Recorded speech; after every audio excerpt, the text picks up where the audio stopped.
Hello everyone, welcome back to the channel. আজকে স্বাধীনতা দিবস উপলক্ষে একটি ভাষণ শেয়ার করছি। সম্মানিত প্রধান শিক্ষক, শ্রদ্ধেয় শিক্ষক শিক্ষিকা এবং আমার প্রিয় বন্ধুরা, সবাইকে জানাই স্বাধীনতা দিবসের আন্তরিক শুভেচ্ছা।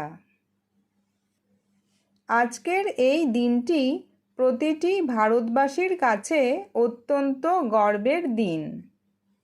1947 সালের 15ই আগস্ট বহু বছরের সংগ্রাম ও আত্মত্যাগের মাধ্যমে ভারত স্বাধীনতা লাভ করেছিল।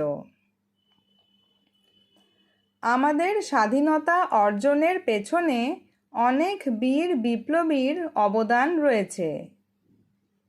মহাত্মা গান্ধী অহিংস আন্দোলনের মাধ্যমে মানুষকে একত্রিত করেছিলেন। নেতাজি সুভাষচন্দ্র বসু দেশবাসীর মনে সাহস ও আত্মবিশ্বাস জাগিয়ে তুলেছিলেন। ভগৎ সিং, ক্ষুদিরাম বসু এবং আরও অনেক বিপ্লবী দেশের জন্য নিজেদের জীবন উৎসর্গ করেছিলেন।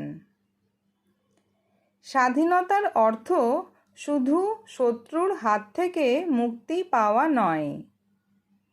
স্বাধীনতার প্রকৃত অর্থ হল দেশের প্রতি নিজের দায়িত্ব পালন করা এবং দেশের উন্নতির জন্য কাজ করা।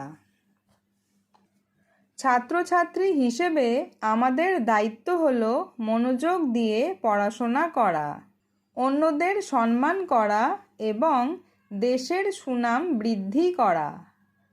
আসুন আমরা সবাই মিলে একটি শক্তিশালী, সমৃদ্ধ এবং উন্নত ভারত গড়ে তোলার শপথ নিই। জয় হিন্দ। ধন্যবাদ।